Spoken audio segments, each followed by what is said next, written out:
Good morning everyone. कैसे हैं आप लोग? अच्छे हैं? पढ़ाई चल रही है ना? पढ़ाई चल रही है, तैयारी होनी चाहिए अच्छी, नहीं क्या? देखो बाबू, इससे पहले हम लोग क्लास में था जो चैप्टर था वो कोऑर्डिनेट ज्योमेट्री का था। कोऑर्डिनेट ज्योमेट्री जिसमें हम लोगों ने डिवीजन का फॉर्मूला का भी यूज किया था, सेक्शन फॉर्मूला भी यूज कर करके और डिस्टेंस फॉर्मूला भी यूज करके, और जो एरिया निकालने वाला उस पर भी, यानी 3 फॉर्मूला का हम लोग यूटिलाइजेशन देखे थे। तीनों फॉर्मूला का यूज करके जो आपको एग्जामिनेशन में पूछेगा, तीनों तरीके से क्वेश्चन वो मैंने बताया था। जिसमें एक मैं खाली हल्का सा रिवीजन करा दूं कि शायद आपको याद होगा, जैसे मैंने बताया था ए बी बराबर root under x2 minus x1 का होल स्क्वायर और प्लस y2 माइनस y1 का होल स्क्वायर। बाबू ये हो गया आपका कौन सा डिस्टेंस फॉर्मूला हो गया, दूरी सूत्र। इसको क्या कहेंगे? दूरी सूत्र। दूसरा फॉर्मूला हम लोग क्या बनाए थे? x2 minus x1 m1 plus x2 वाला जो फॉर्मूला था आपको, उसका था m1 x2 plus m2 x1 bye m1 plus m2। ये वाला x के लिए था और y के लिए भी था, सिर्फ x के जगह पर y कर देंगे, बाकी कुछ नहीं। उसको भी हम लोग कहते हैं, उसको सेक्शन फॉर्मूला कहते हैं। और एक एरिया वाला फॉर्मूला आया था जिसमें 1/2 ब्रैकेट के अंदर में था x1, इस टाइप का था, बड़ा सा फॉर्मूला था x1, और इसमें थे क्या चीज था y2 माइनस y3 वाला, फिर प्लस x2, इस टाइप से था। तो ये तीनों चीज को तीनों टाइप्स के हम लोग फॉर्मूला को क्या देख लिए थे, क्षेत्रफल और केंद्रक वगैरह भी निकालने के लिए यूज किए थे। केंद्रक वाले में भी हम लोग देखे थे, उसमें 3 पॉइंट दिया हुआ था, x1 plus x2 plus x3 बट्टा में क्या है 3 और बराबर x। इसी तरह से y का भी था। मतलब मिला जुला करके हम लोग क्या कर दिए थे, चारों फार्मूला को देख लिए थे ना। हुआ मोटा मोटी अगर मानेंगे तो 4 फार्मूला आपका तो हो ही गया था। जो 7 चैप्टर मतलब एनसीईआरटी में 7 नंबर में है, आर.एस. अग्रवाल में अलग है, फिर अलग बुक में अलग अलग तरीके से आर.डी. शर्मा वगैरह में, तो उसमें चैप्टर का नाम सेम रहता है, खाली नाम उसका चैप्टर नंबर आगे पीछे रहता है। तो इसमें तो 7 नंबर में है, जिसको हम लोग बोलते हैं कोऑर्डिनेट ज्योमेट्री। फिर उसका आर.डी. शर्मा की बुक में अलग लेसन नंबर में है, आर.एस. अग्रवाल में अलग है, सबका अलग अलग तरीके से होता है। तो उसमें हम लोगों ने देखा था ये सारा का यूटिलाइजेशन, मैंने उस पर एक एक करके सवाल भी सब पे बता दिया था, और बाकी आप लोग प्रैक्टिस भी कर लिया था। उसमें तो कोई तरह की कोई परेशानी हमको लगती नहीं है क्या? नहीं है, सबको कंफर्मेशन है, कोई दिक्कत नहीं। तो बाबू आज वेरी वेरी इंपॉर्टेंट चैप्टर हम इसी तरीके से शुरुआत करने जा रहे हैं। ये चैप्टर जो है त्रिकोणमिति, जिसको कहते हैं ट्राइगोनोमेट्री, ये वेरी वेरी इंपॉर्टेंट है। वेरी इंपॉर्टेंट क्यों? अगर ये तो मैथमेटिक्स के लिए एकदम बिल्कुल, ये इसको बोलता है ना, एक तरीके से बैकबोन बोला जाता है, हड्डी, रीढ़ की हड्डी। जैसे अगर किसी इंसान का रीढ़ का हड्डी को निकाल लीजिए तो इंसान किसी काम का नहीं रहेगा, उसी तरीके से मैथ में से अगर ये हट गया तो किसी काम का नहीं होगा।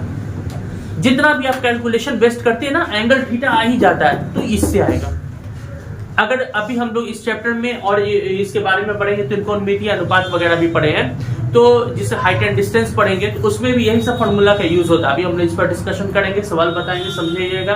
कैसे कहेगा कि कोई पेड़ है, इतना दूर से वहां से टूट करके नीचे गिर गया, वो जमीन के साथ इतना एंगल बना रहा है, बताइए, तो उसके लिए भी यही सब फॉर्मूला यूज करते हैं। कोई मीनार है, इतना लंबा मीनार है, मान लिया 30 मीटर लंबा मीनार है, बहुत ऊंचा है, और एक आदमी यहाँ पर खड़ा हुआ है, मान लिया हम लोग 5.5-6 फीट के आदमी ऐसे खड़े हुए हैं, तो अब हम लोग यहाँ से लेकर के वहां तक का कितनी है ना, ये एंगल बन रहा है, उसको बताइए। या हम यहाँ पर खड़े हुए हैं और वो मीनार वहां पे है, उसके और मेरे बीच का हाइट इतना है और डिस्टेंस इतना है, तो कितना इतना डिग्री एंगल बनना है, बताइए कि मेरी हाइट या मीनार की हाइट कितनी होगी। इस टाइप से भी आप क्वेश्चन देखे होंगे, एग्जामिनेशन में आता ही है, सब का सब इसी पर बनता है। इसलिए वेरी वेरी इंपॉर्टेंट चैप्टर है, बहुत इंपॉर्टेंट। इसमें से कम आपको तो 17 नंबर का सवाल रहता ही है, 16 से 17 से कम रहेगा ही नहीं। लॉन्ग में भी देता है, शॉर्ट में भी देता है। लॉन्ग में प्रूफ करने वाला देता है, आप लोग जानते होंगे, LHS RHS को सुने होंगे बाबू, कैसे रहता है? LHS दे देता, कहता RHS निकालिए, आंसर रहे नहीं करता। बहुत सारा बच्चा बोलता है सर आंसर ही नहीं, क्या करें? तो जहां लेफ्ट हैंड साइड दिया हुआ है, राइट हैंड साइड, यदि लेफ्ट हैंड साइड को हम प्रूफ करेंगे और हमको क्या लाना होगा, RHS लाना होगा, नहीं राइट हैंड साइड लाना होगा। तो बाबू इधर इस तरफ वाला उस टाइप का भी हम लोग सवाल देखेंगे, क्योंकि थोड़ा सा चैप्टर है, इस पे ज्यादा इसमें हम लोगों को फोकस करने की जरूरत है। आज हम लोग शुरुआत कर रहे हैं ये वाला इसके बाद फिर इसमें वैल्यू पुट करने वाला है, जैसे साइन 0 डिग्री का मान क्या हो गया, साइन 45 का क्या हो गया, साइन 60 का क्या हो गया, साइन 30 का क्या हो गया, साइन 90 क्या हो जाएगा, उसी का उल्टा कॉस हो जाता है। जो 90 होगा वो इसका 0 डिग्री हो जाएगा। आपके टेबल भी आपके पास पता होगा। उसी तरीके से इसका हम लोग क्या करेंगे, यूज करेंगे। यही जैसे अगर इंटर का क्लासरूम होता है तो इंटर में हम लोग क्या करते हैं, वहां पर डायरेक्टली 0, 30 ये सब नहीं दे करके वहां पर पाई दे देता है। वहां पर क्या दे देता है बाबू, जैसे पाई। जब सीनियर में आप जाइएगा 11th में तो आपको ये पाई का वैल्यू हो जाता है 180 डिग्री। ठीक है, अगर हमसे यहाँ पर पूछ दिया पाई बाय क्या चीज 4, तो इसका मतलब 180/4। तो 180 4 किससे कटेगा, 45 बार में, 4 चौके 16, 2 है ना, 4 पंचे 20, 45 डिग्री। यानी क्या पूछ रहा है आपसे, कितना, अगर साइन कहेगा π/4 तो साइन π/4 पूछ रहा है, इसका मतलब साइन 45 डिग्री का मान पूछ रहा है आपसे। तो कहीं से ना उठा के इस चीज को ले आएगा, है ना। तो ये ऐसी कोई बात नहीं है, हम लोग सब बने हुए पढ़े हुए, मगर उसी का थोड़ा सा रूप क्या कर देता है, बदल देता है। आप जानते हैं अभी जैसे हम ICSE का हमारे यहाँ स्टूडेंट है, उसका अगर बुक देखिएगा तो आप कहिएगा सर ये बुक है क्या है, ये तो मैथ का लग ही नहीं रहा है। मतलब आप जो क्लास अभी 10th में पढ़ रहे हैं उन लोगों ने उस चीज को 8वें में पढ़ लिया, और अभी जो हम उसको 10th में पढ़ा रहे हैं वो 12th का सिलेबस पढ़ा रहे हैं उसको। 12th में जो बुक होती है पढ़ाई, क्योंकि हम तो 12th वाले को पढ़ा रहे हैं, 11th 12th सब पढ़ा रहे हैं, तो उसमें हमने ये रियलाइज किया, देखा है, कंपेयर कर रहे हैं हम, तो उसका जो बुक स्टैंडर्ड है वो बिहार बोर्ड या CBSE से 2 साल आगे चल रहा है, दोनों से आगे चल। क्योंकि बिहार बोर्ड CBSE में सिर्फ लैंग्वेज का फर्क है, बुक वगैरह सेम रहता है। NCERT की जो बुक आपकी होगी वही उसकी बुक होगी, खाली उसकी इंग्लिश में रहती है, आपकी हिंदी में रहती है, बाकी सब चीज सेम, आंसर वगैरह फुल स्टॉप कॉमा, उसका भी देखिएगा सवाल वगैरह, ये फॉर्मूला पैटर्न सब वैसे ही रहता है, मिलता जुलता सब रहेगा। तो इससे कोई दिक्कत नहीं होती है, बस इसमें खाली क्वेश्चन दिया हुआ है, वहां पे इंग्लिश में दे देगा, ये वैल्यू दे दिया और कह रहा है इतना इतना, तो find the value of tan theta, बस हो गया। इंग्लिश में लिख दिया find the value of tan theta, इसमें बोला इसका मान निकालिए, इंग्लिश में बोलेगा फाइंड द वैल्यू, बस यही कहता है और कुछ नहीं कहता। तो उसमें मगर उसका जो ICSE वाले का होता है उसका एकदम बिल्कुल पैटर्न ही अलग होता है, एकदम डिफरेंट, एकदम अलग रहेगा आपको। अभी मैंने उसका देखा, 9th वाले को 11th का सवाल बता रहे हैं, 10th वाले को 12th के सवाल बताए जा रहे हैं, तो वो ऑलवेज क्या हो रहा है, बहुत फास्ट चल रहा है वो आप लोगों से। क्योंकि उसका जो होता है ICSE बोर्ड वो बिल्कुल डिफर बोर्ड होता है, CBSE का अलग है, पैटर्न अलग है सबका। खैर, तो बाबू इसमें कोई दिक्कत नहीं था कोई तरीके, ये मैंने सिर्फ रिवीजन करा दिया ताकि अगर आप अभी इस पे जुड़े हैं या आपको नहीं पता है, वो उस वाला क्लास मिस हो गया, तो बाबू उस पे ऑलरेडी है ना, इस पे वीडियो मौजूद है YouTube पे, आप वहां से भी सर्च करके कैम्ब्रिज एजुकेशन क्लासेस जो रहता है उसमें आप सर्च करिएगा, आप वहां पे सारा एक एक करके वीडियोज आ जाएगा, तो आप उससे भी वहां से भी देख सकते हैं। जो भी वीडियोस है मैं उस पर भी लिख दिया करता हूँ कि ये चैप्टर आप वहां से भी देख सकते हैं। अगर कोई प्रॉब्लम होगी तो वो भी आप पूछ सकते हैं। और अब न्यू चैप्टर हम लोग डिस्कशन करते हैं। इसमें सबसे पहले त्रिकोणमिति पे देखिए, बार बार मैंने हमेशा एक ही बात बोला है ना कि शॉर्ट ट्रिक नहीं यूज करना। शॉर्ट ट्रिक बिहार बोर्ड के एग्जामिनेशन में या कोई भी बोर्ड के एग्जामिनेशन में जो कंपटीशन देंगे ना उसमें यूज करेंगे। तो पहले बिहार बोर्ड दे दीजिए ना, एग्जामिनेशन 15 दिन उसको खत्म कर लेते हैं, उसके बाद हम लोग इस पर जितना शॉर्ट ट्रिक देखेंगे, जितना भी, क्योंकि कंपटीशन तो देना ही देना है भाई, 10th के बाद तो कंपटीशन देना है ना, गर्ल्स हो या बॉय सबको देना है। और ये कोई सोच लेना हमको नहीं देना, गलत बात है, देना सबको, हर तरह का, किसी को इंजीनियरिंग का, किसी को किस टाइप का, जो भी जिस फील्ड में जाना चाहते हैं एग्जाम देना पड़ेगा।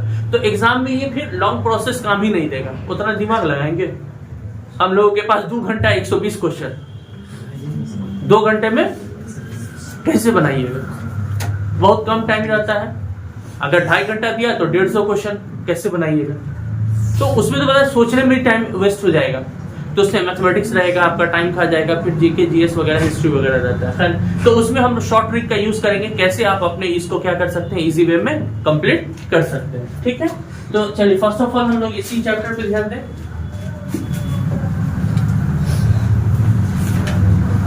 देखो सबसे पहले ऊपर में लिखा हुआ है आपको त्रिकोणमिति, मतलब ट्राइगोनोमेट्री। ट्राइगोनोमेट्री का मैंने फॉर्मूला यहाँ पे लिखा है, फॉर्मूला में मैंने इंडिकेट किया है, सबसे पहले दिया है ये एक ऐसा फिगर बताया, ये फिगर है क्या, ये किस चीज का है, तो सब बच्चों को पता है ये ट्राइंगल का फिगर मतलब त्रिभुज है। जब भी ट्राइगोनोमेट्री का अगर अनुपात वाला क्वेश्चन बनेगा, इसका मतलब इसमें 90 डिग्री का कोण आएगा, याद रख रहे हो, 90 डिग्री का कोण आना ही है। तो ये 90 डिग्री का कोण आपको यहाँ पे आया, यानी 90 डिग्री ये बना हुआ है, तो ये 90 होना चाहिए। अब यहाँ पे ये देखना आपको कोण की संलग्न भुजा कौन हो गई, तो देखिए बाबू ये कोण बन रहा है आपका, कौन बन रहा है, तो ये जिससे कोण जहां पे बनेगा उसके जो सटा हुआ नीचे जो आधार होगा वो उसकी क्या होगी, संलग्न होगी, मतलब उससे मिलता है सटा हुआ चीज। ये कोण की सम्मुख भुजा, मगर उसके सम्मुख भुजा क्या, जो सरफेस पे जो बन रहा है उससे जो मिली हुई जो रेखा होती है वो इसकी क्या होगी, सम्मुख भुजा, जो एंगल ऑफ मोमेंट बनाएगी यहाँ पे। ठीक है, कोई भी आप इसका जितना भी चैप्टर पढ़िएगा सब में 90 डिग्री का मान आता है, 90 डिग्री की ही बात होती है। कभी देखें कोई भी सवाल आप उठा के देख लीजिए तो एक पार्ट को सीधा रखेगा, दूसरे को तिरछा करेगा। कभी भी अगर पेड़ है, लंबा पेड़ है, खंबा है, लंबा खंबा है ना, सीढ़ी है तो एक दीवार दे देगा, तब सीढ़ी का एंगल को मूवमेंट करके दिखाएगा। हमेशा एक हिस्सा क्या होता है, बिल्कुल 90 डिग्री होता है, बिना 90 के सवाल नहीं। अगर कोई कह दे कि इस टाइप का अगर सवाल दे दिया आपको तो कभी भी बनेगा नहीं, गलत है, ऐसा होगा नहीं। क्यों? क्योंकि ज्यामितीय अनुपात जब जिस टाइम में ज्योमेट्री में हम इसमें आते हैं ट्रायगोनोमेट्री में, तो उसमें हमको हमेशा एक कोण क्या होना चाहिए, 90 डिग्री, मतलब एक पार्ट है उसका बिल्कुल परपेंडिकुलर होना चाहिए, यानी कितना होना चाहिए, 90 डिग्री का। ये परपेंडिकुलर का निशान है, इसका मतलब ये कितना हो गया आपको, 90 डिग्री, ये होना चाहिए, इसको आप मिस नहीं कर सकते। अगर आपने जरा सा भी फिगर में भी गलती कर दिया तो फिर नंबर भी थोड़ा सा मिस हो सकता है। नहीं, हड़बड़ा के नहीं बनाना है, हड़बड़ा के नहीं बनाना है कोई भी चीज। अभी यही बातें होती रहती है ना कि अभी स्टूडेंट्स एग्जाम देके आए हैं, कल मैथमेटिक्स वगैरह था, उससे पहले बायो का था, तो मैंने पूछा कॉमर्स वाले बच्चों से भी पूछा क्या गया कैसा गया, तो लोग कहते हैं ना कि सर टाइम ही नहीं मिला, बहुत हड़बड़ी में जल्दी जल्दी बना रहे थे, 2 नंबर का छूट गया, 2 को क्वेश्चन, कोई बोला कि सर एक लॉन्ग वाला छूट गया, बाकी पूरा कंप्लीट कर दिए, तो ऑब्जेक्टिव पूरा कंप्लीट कर दिए। उसमें क्या टाइम रिवीजन, टाइम जितना आपका टाइम टेकन करिएगा आप अच्छा उतना, आपका 10 मिनट एक्स्ट्रा बच जाए वो अच्छा है, मगर ये नहीं कि कॉपी आ रहा टीचर छीनने के लिए उस टाइम में बना रहे हैं। बहुत सारे गोला करते रहते हैं लोग। हमारे यहाँ कंपटीशन का एग्जामिनेशन का सेंटर दिया था बहुत पहले, तो उसमें हम खुद प्रेजेंट थे, तो हमने देखा क्या कि लोग जब घड़ी आ गया टाइम उसका, तब उस टाइम में वो गोला कर रहे हैं। टीचर्स थोड़े होंगे तो ले लेंगे कॉपी, कि कोई बोले मेरा 15 छूट गया, कोई बोले 30 छूट गया। क्यों छूटा? क्योंकि उन्होंने सिर्फ और सिर्फ अपना बना रहे, उन्होंने टाइम मेंशन नहीं किया, जबकि घड़ी लगी रहती है क्लासरूम में। अब घड़ी देखते रहिए, अपना टाइम कंप्लीट करिए। OMR शीट को जो फिलअप करने का टाइम आता है 5 मिनट 10 मिनट पहले मैं फिल करके बैठ जाऊं, ये सही है। हड़बड़ी में कभी फिल नहीं होता। आपने आधा अधूरा कर दिया नंबर न देगा, आपने पूरा ना किया वो भी नंबर नहीं देगा आपको, ये भी जरूरी है। तो खैर यहाँ पे देखिए, सबसे पहले बाबू यहाँ देख लेते हैं, ऐसा याद रखिएगा कि जब एंगल ऑफ मूवमेंट नीचे जाएगा तो ये 90 डिग्री हो गया, तो 90 डिग्री पर जब भी कोई चीज सीधा खड़ी रहती है उसको लंब बोलते हैं। क्या बोलते हैं बाबू? क्या बोलते हैं? लंब। लंब का मतलब क्या होगा? परपेंडिकुलर, मतलब 90 डिग्री सीधा। और नीचे जो आधार होता है, नहीं बोलते हैं कि किसी भी चीज का आधार मजबूत होना चाहिए, मतलब क्या? बेस, जमीन।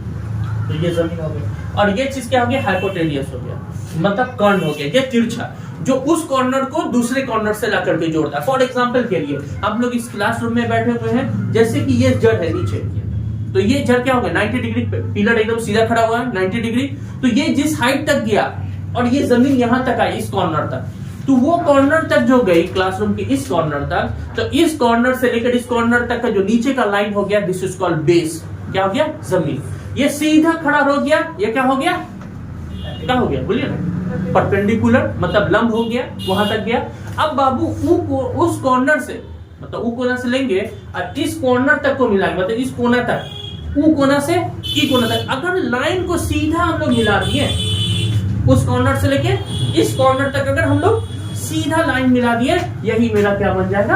कर्ण। अब ये आराम से इस चीज को देखिए, ये फिगर आपको वैसे ही नहीं लग रहा देखने में, है ना? आगे कर्ण, समझ में आएगा?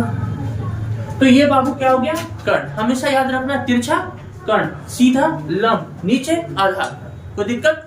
अब इसका फॉर्मूला मैंने लिखा है sin A बराबर BC/AC।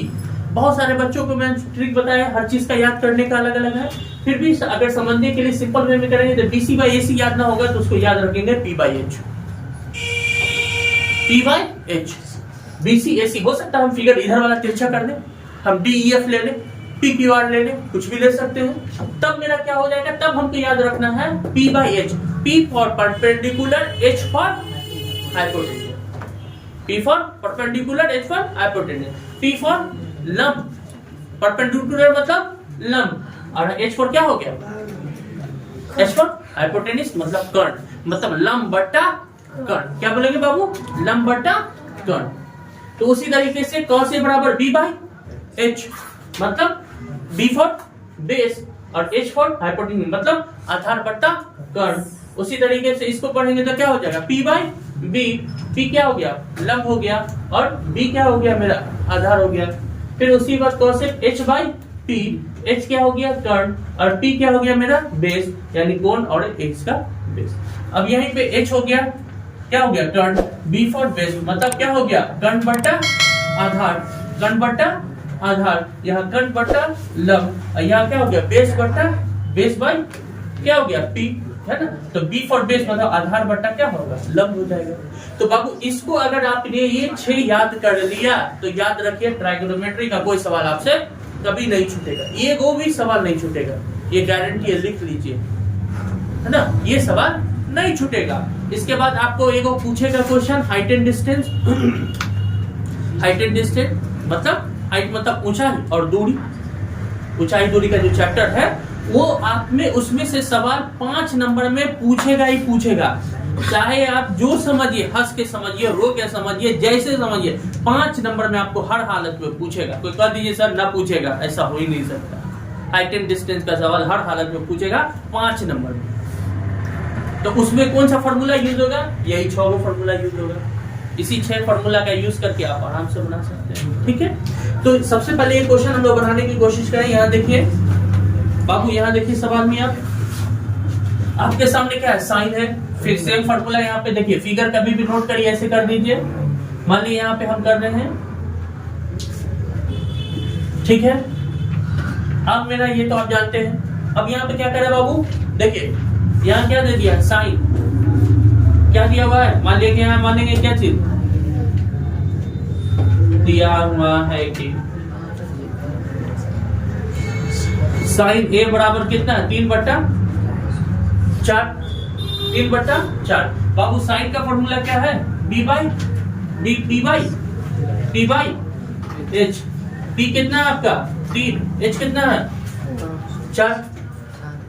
3। अब यहाँ पर देखना है T मतलब किसको मानते हैं बाबू? T किसको माने? T परपेंडिकुलर मतलब 3 और ये H कितना हो गया मेरा? हाइपोटेनियस मतलब ये दिया हुआ है। तो चूंकि आप जानते हैं यहाँ पे क्या दे दिया, हमको निकालना क्या है? A B. चूंकि आप जानते हैं AC स्क्वायर बराबर क्या होता है formula? AB square plus BC square. AC का मान कितना आपका?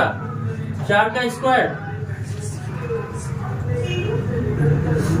और AB का कितना है? यहाँ पे निकालना है हमको AB और BC को कितना है? 3 का स्क्वायर है। तो यहाँ 4 चौको कितना हो जाएगा? 16। AB स्क्वायर 3 तिया कितना हो गया? 9। ये 16 इधर है, 9 इधर आ जाएगा, बराबर क्या हो गया? AB। तो AB स्क्वायर बराबर क्या हो जाएगा? वैल्यू 16 में से 9 गया कितना? 7। ये रूट है, स्क्वायर इधर, फिर ये भी बराबर कितना आ गया? √7। अब इसी चीज को हम लोग क्या करते हैं, यहाँ पे बनाने की कोशिश कर, देखिए आगे वैल्यू बनाते हैं, ठीक है। AB का वैल्यू आपका आ गया √7। अब इसमें कोई दिक्कत नहीं है, यानी मेरा यहाँ पे आ गया कितना आ गया बाबू? √7। अब सबसे पहले आप देखिए कि आपको निकालना क्या है। तो कह रहा है cos A। चूंकि आप जानते हैं cos A बराबर क्या होता है? cos A बराबर देखिए ना वहां पे क्या लिखा हुआ है? B बाई H, मतलब कि AB बट्टा AC, है ना। तो AB कितना निकला? देखिए जरा कितना निकला, टेंशन मत लीजिए। AB कितना निकला कल ये बताइए? √7। AC कितना आया? AC मेरा कितना है? देखिए यहाँ पे 4। आपका आंसर आ गया, ठीक है। अब उसी तरीके से फिर चूंकि आप जानते हैं tan भी हमको निकालना है, तो tan A बराबर क्या हो जाएगा बाबू? tan A बराबर सामने पे देखिए tan A का भी फॉर्मूला मैंने बोला P by B, P by B, P by B। अब आप देखिए B का मतलब क्या हो गया? AB, है ना। P का मतलब क्या हो गया? BC। BC का मान कितना है? BC आपके सामने है, BC कितना है? 3। AB कितना निकला मेरा? √7। आपका आंसर हो गया। बोलिए आसान लगा? समझ में आया? किन्हीं बच्चों को कोई दिक्कत? चलिए अब हम लोग क्वेश्चन नंबर 2 पे ध्यान देते हैं बाबू जल्दी से। अब यहाँ पे हम लोग ध्यान दे देते हैं, इसमें कोई प्रॉब्लम नहीं है। क्वेश्चन नंबर 2 सेम कंसेप्ट बाबू याद रखिएगा कि अगर सिंपल वे में फॉर्मूला दे दिया साइन ए ऐसे करके तो भी ऐसे बनाएंगे, और कभी कभी ऐसे देता है बहुत बच्चे घबरा जाते हैं कि सर एक ही को मान दिया दूसरा मान कहाँ दिया, तो दूसरा मान यहाँ से ले आएंगे हम लोग, है ना। कैसे लाते हैं देखिए बाबू, कैसे लाएंगे देखिए जरा। चूंकि आप जानते हैं फिर वही सेम, अगर आप 2 नंबर में बना रहे हैं तो फिगर बना दीजिएगा। फिगर बनाने से बहुत बेनिफिट होता है बाबू। बेनिफिट क्यों? क्योंकि सामने वाला टीचर समझेगा आपने खुद से बनाया, इसलिए बार बार कहते हैं फिगर बना दीजिए, है ना। फिगर बना दिया करिए, फिगर बनाने से आपको बहुत बेनिफिट है। फिगर नहीं छोड़िए, फिगर कभी नहीं छोड़ने की कोशिश करिए, अगर छोड़ देते हैं तो फिर दिक्कत होगी। अब हम लोग देखते हैं यहाँ पे कॉट है ना। कॉट का क्या होता है? सबसे पहले हम लोग लिख लेते हैं, दिया हुआ क्या है बाबू? दिया हुआ है कि 15 कॉट ए बराबर कितना है बाबू? 8। देखिए तो यहाँ पर इसलिए कॉट ए बराबर कितना हो जाएगा बाबू? 8 पहले से है, 15 गुना में इधर आएगा तो बट्टा में चल जाएगा, हो सकता है क्या? तो देखिए यहाँ पे कॉट ए बराबर 8/15। कॉट का फॉर्मूला मैंने लिख दिया, क्या लिखा है? B by P. बी कौन है मेरा? बी कौन हो गया? नीचे वाला। तो बी कौन हो गया? 8 और 15 कितना हो गया? यही ना होगा। इसका मतलब हमको देख करके क्या लग रहा है? हमको एसी निकालना है। हमको क्या निकालना है? इधर एसी निकालना है। तो ये देखिए ए बी कितना आ गया मेरा? अब यहाँ पे फॉर्मूला है ना, इस हिसाब से यहाँ पे देखेंगे तो मेरा क्या हो गया? B by P. ये ना होता है फॉर्मूला कॉट का, यानी बी कितना बाबू? 8 और पी कितना है? परपेंडिकुलर, मतलब लंब कितना दिया हुआ है? 15। इसका मतलब हमको क्या चाहिए? कर्ण चाहिए। क्योंकि आप जानते हैं फॉर्मूला क्या होता है? AC स्क्वायर बराबर AB स्क्वायर प्लस क्या होगा बाबू? BC square. कौन सा थ्योरम? Pythagoras theorem. कौन सा थ्योरम?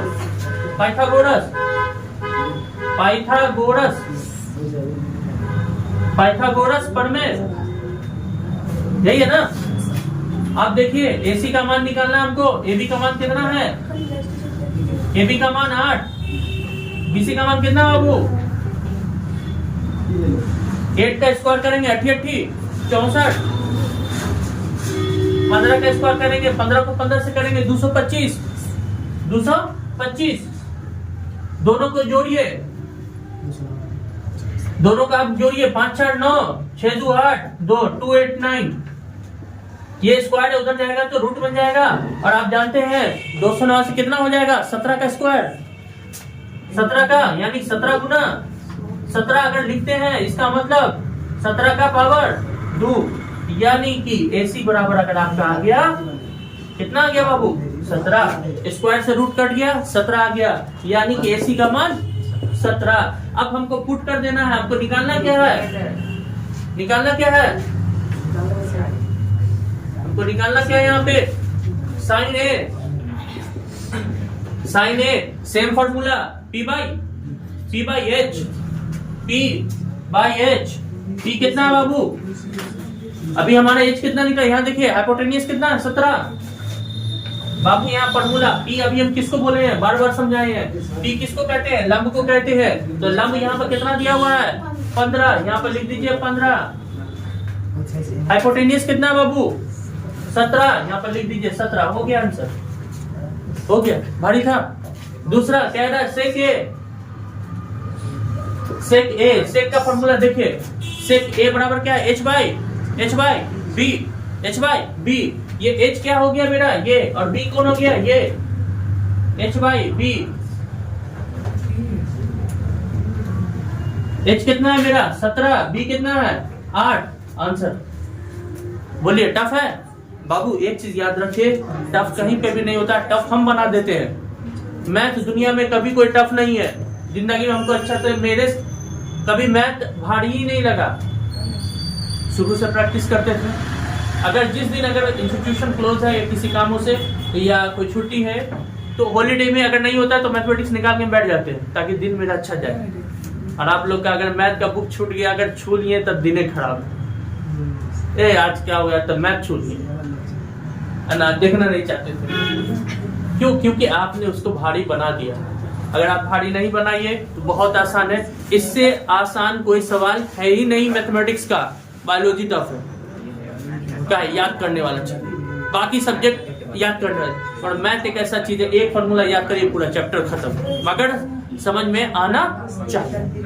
बाबू यहाँ देखिए एक बार और समझा दे, साइन ए दिया हुआ था कॉस ए, तो बाबू ये फिगर हो गया।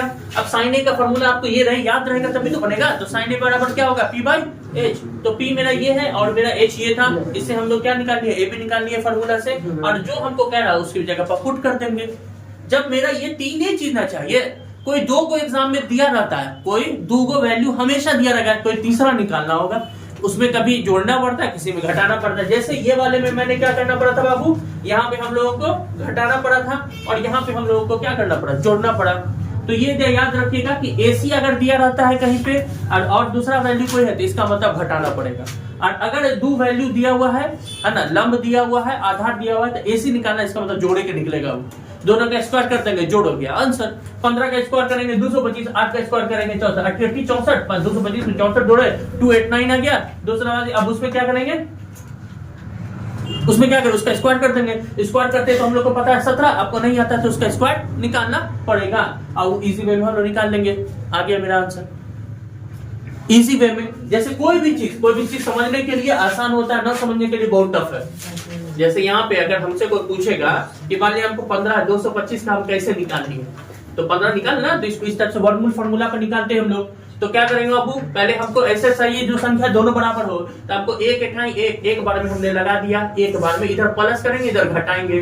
तो 2 में से 1 दिया 1, इधर बचा 2, 7 में 7 उतारते हैं। क्यों, दायां हाथ की तरफ से जोड़ा लगाया जाता है, दायां हाथ की तरफ से जोड़ा, तो जोड़ा इधर से लगाया जाता है, सिंगल नंबर 2 बचा। अब एक को जोड़ेंगे 2 आ गया। अब इसमें कौन ऐसा नंबर लिखे ऊपर नीचे कि 125 आ जाए, तो हम लोग देखते हैं कि 5 ऐसा संख्या, 5 सिर्फ 5 लिखेंगे तो ऊपर नीचे लिख देते हैं, 5 यहाँ पे भी 5 यहाँ पे भी, तो 25 कितना हो जाएगा 125, यानी क्या बार में कटा 5 बार। देखिए तो आ गया बाबू 15 है ना, 225 का था ना 15 आ गया। तो इस तरह से भी निकाल सकते हैं, नहीं आएगा तो फिर हम लोग इस पर भी डिस्कशन करेंगे निकालने के लिए। कोई दिक्कत है इसमें बाबू, कोई दिक्कत नहीं है, ठीक है। हम लोग फिर अब नेक्स्ट बारे में इसको देखते हैं।